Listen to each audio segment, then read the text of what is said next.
1453 जब ओटोकामा साम्राज्य ने कॉन्स्टेंटिनोपल पर कब्जा किया, जो आज का इस्तांबुल है, तो उन्होंने वहाँ के पारंपरिक सिल्क रोड के जमीन के रास्तों पर रोक लगा दी या फिर उन पर बहुत ज्यादा टैक्स बढ़ा दिया। और ये वही रास्ते थे जहाँ से यूरोप के लोग काली मिर्च, लौंग या दालचीनी जैसे मसाले लाने के लिए निर्भर थे। ये चलते उस समय इन मसालों की तंगी और महंगाई दोनों बढ़ चुकी थी। तो इसी कारण यूरोप ने एक एज ऑफ डिस्कवरी शुरू कर दी, इसमें जमीन से नहीं बल्कि समुद्र के जरिए एशिया की तरफ से एक रास्ता ढूंढना था। बस फिर यूरोप के सेलर्स लग गए वो रास्ता ढूंढने में, और जो खजाना वो ढूंढ रहे थे ना, वो उन्हें सिर्फ इंडिया में मिल सकता था। लेकिन यूरोप की यही दिक्कत थी कि उस समय समुद्र के जरिए इंडिया का कोई रूट था ही नहीं, ना ही कोई रास्ता जानता था। अगर जमीन से जाते तो खर्चा होता और खतरा भी होता। लेकिन एक इंसान था जो इतिहास रचने वाला था, वो भी भारत आकर, और उनका नाम था वास्को ड गामा। आप सबने इनका नाम जरूर सुना होगा, लेकिन ये क्या थे, इन्होंने क्या किया था, ये मैं आपको बताता हूँ। इनका सफर कॉन्टिनेंट्स को फैलाने वाला था और बड़े एम्पायर्स बनाने वाला था, ग्लोबल तरीकों को बदलने वाला था और हिस्ट्री लिखने वाला था। तो यह है Voyager story of Vasco da Gama.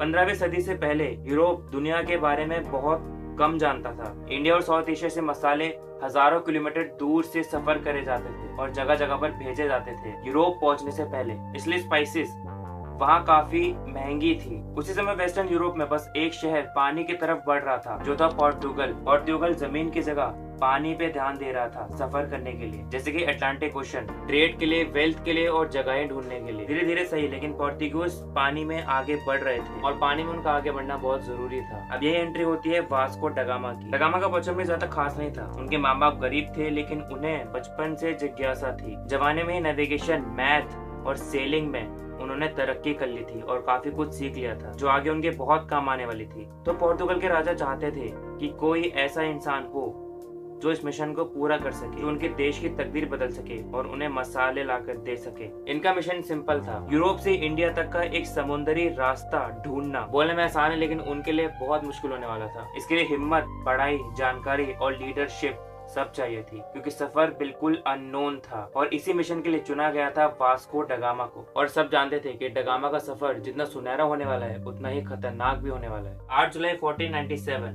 सब तैयार था। 35 साल के वास्को ड गामा पोर्तुगल से अपने जहाज लेकर इंडिया के लिए रवाना हुए।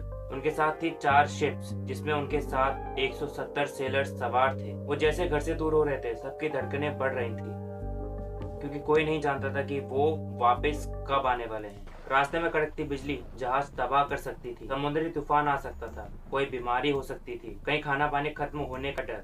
और जहाँ पर वो थे वहाँ पर कोई मैप भी काम नहीं कर सकता था, क्योंकि जिस रास्ते से वो जा रहे थे वो रास्ता बिल्कुल अनमैप्ड था। सिर्फ एक ही सहारा था, उम्मीद। बस आगे बढ़ते रहो, कभी ना कभी तो पहुंच ही जाओगे। कई महीने बीत गए। पानी की ये टोली अफ्रीका के वेस्टर्न तट पर पहुंची। फिर यात्रा की सबसे बड़ी चुनौती में से एक सामने आ गई, अफ्रीका का साउदर्न सिरा, जो यात्रियों के लिए डरावना था। तेज लहरों और खतरनाक तूफानों ने नेविगेशन को खतरनाक बना दिया और मुश्किल कर दिया। बड़ी बड़ी लहरें जहाज को जोर से हिला रही थी, लेकिन जैसे तैसे जहाज पर किसी को कोई नुकसान नहीं हुआ था। वास्को ड गामा ने एक बड़ी रुकावट पार कर ली थी, जिसने एशिया के साथ सीधे होने वाले बिजनेस का रास्ता पहले रोक रखा था, लेकिन अब रास्ता सीधा सामने था। लेकिन अभी तो सफर और मुश्किल होने वाला था। ईस्ट अफ्रीका पहुंचने के बाद ड गामा की मुलाकात अरब व्यापारियों से हुई, जो सदियों से इंडियन ओशन में बिजनेस कर रहे थे। इसलिए उनके पास हवाओं, धाराओं और नेविगेशन के बारे में जरूरी जानकारी थी। और यही जरूरी जानकारी वास्को ड गामा इन लोगों से लेकर आगे बढ़े।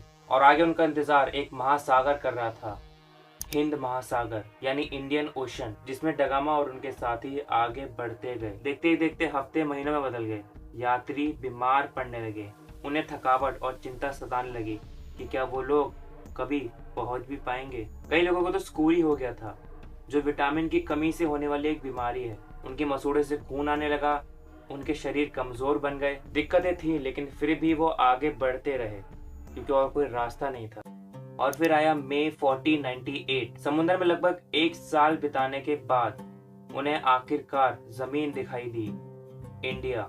सभी यात्री के चेहरों पर खुशी थी, आखिरकार वो अपनी मंजिल तक पहुंच चुके थे। वास्को ड गामा कोझिकोड के पास पहुंचे, जो केरला का एक शहर है। उनका सपना सच हो चुका था। यूरोप से इंडिया तक का डायरेक्ट समुद्री रास्ता खोजा जा चुका था। कोझिकोड पहले ही एक इंटरनेशनल ट्रेड का फलता फूलता सेंटर था। कई कल्चर और इलाकों के व्यापारी वहाँ पर काम करने आते थे। सब खुशी से जहाजों से उतरे, सबसे मिले और डगामा ने सबको बताया कि वो पानी के जरिए उनके देश आ पहुंचे हैं। हालांकि वास्को डिगामा और लोकल इंडियंस के बीच उनके रिश्ते कुछ ज्यादा अच्छे नहीं थे। पोर्तुगीज लोग जो तोहफे इंडियंस के लिए लाए थे वो तोहफे देखकर इंडियन ज्यादा खुश नहीं हुए, क्योंकि ये चीजें इंडियन मार्केट्स में पहले ही मिलती थी। लेकिन डगामा इंडियंस को वहां पर खुश करने नहीं आए थे, वो अपना मिशन पूरा करने आए थे। उन्होंने अपना काम हिस्टोरिकली पूरा कर दिया था। यूरोपियंस और इंडियंस के बीच एक भरोसेमंद रिश्ता बनने में काफी वक्त तो लगा। डगामा करीब 3 महीने तक मालाबार तट पर रहे। उन्होंने एक्सप्लोरेशन की, लोगों से बात की, उन्हें समझा। बात करने के लिए डगामा को हिंदी तो आती नहीं थी, इसलिए उन्होंने अपने ट्रांसलेटर्स की मदद ली जो पोर्तुगीज भाषा को मलयालम में समझा सकते थे। और अब मेन काम था जिसके लिए वास्को डगामा इंडिया आए थे, मसाले। लेकिन क्या कोचिकोड़ी के लोग एक अनजान विदेशी को अपने कीमती मसाले दे देंगे? डगामा को उस समय के कोचिकोड़ी के एक शासक से बात करनी पड़ी थी, उनका भरोसा जीतना पड़ा था। तब जाके डगामा को मसाले लेने की परमिशन मिली थी, यानी वो यहाँ से वहाँ और वहाँ से यहाँ बिजनेस कर सकते हैं। 3 महीने पूरे हुए, घर जाने का वक्त हो रहा था। डगामा अपने जहाजों को काली मिर्च, दालचीनी, अदरक, लौंग जैसे कीमती मसालों से भर लेते हैं और उन्होंने सभी मसाले इंडियन से खरीदे थे। अब दूसरा काम था घर वापस जाना उस खतरनाक रास्ते से। 3 महीनों और कुछ दिनों बाद डगामा और उनके साथी अपने देश के लिए रवाना हुए, लेकिन उनका वापस जाना उनके आने से ज्यादा मुश्किल रहा था। कई यात्री तो बीमार पड़ गए और कई यात्री तो मर ही चुके थे। तूफान में कई जहाज तो खो चुके थे। जो सफर करीब 170 लोगों के साथ शुरू हुआ था वो सिर्फ कुछ लोगों तक ही रह गया था। लेकिन ये सब यात्री पहले ही जानते थे कि क्या पता कौन जिंदा बचे और कौन ना बच पाए। करीब 1 साल बाद डगामा सफलता पूर्वक अपना मिशन पूरा कर 1499 में पोर्तुगल पहुंचे। अपने देश वापस पहुंचते ही वास्को डगामा एक हीरो बन चुके थे। जो काम किसी ने कभी नहीं किया था वो वास्को डगामा ने करके दिखाया था। वहाँ के राजा ने उन्हें अवार्ड दिए, ऑनर किया और उन्हें धन्यवाद दिया। इस सफर के बाद पोर्तुगल ने अफ्रीका और एशिया में ट्रेडिंग पोस्ट शुरू कर दिए। यूरोप को मसाले एशिया से मिलने लगे। सब कुछ सही था, लेकिन कई सालों बाद 1502 में वास्को डगामा दूसरी बार भी इंडिया आए थे। और जब वो दूसरी बार इंडिया आए तो वो शांति पूर्वक नहीं आए, बल्कि बदले की भावना और क्रूर अभियान चलाने आए थे और मसालों के बिजनेस पर पोर्तुगीज डोमिनेंस करने आए थे। तीसरी और आखिरी बार वास्को डगामा इंडिया आए, लेकिन इस बार वो भारत के नए नियुक्त के तौर पर आए थे।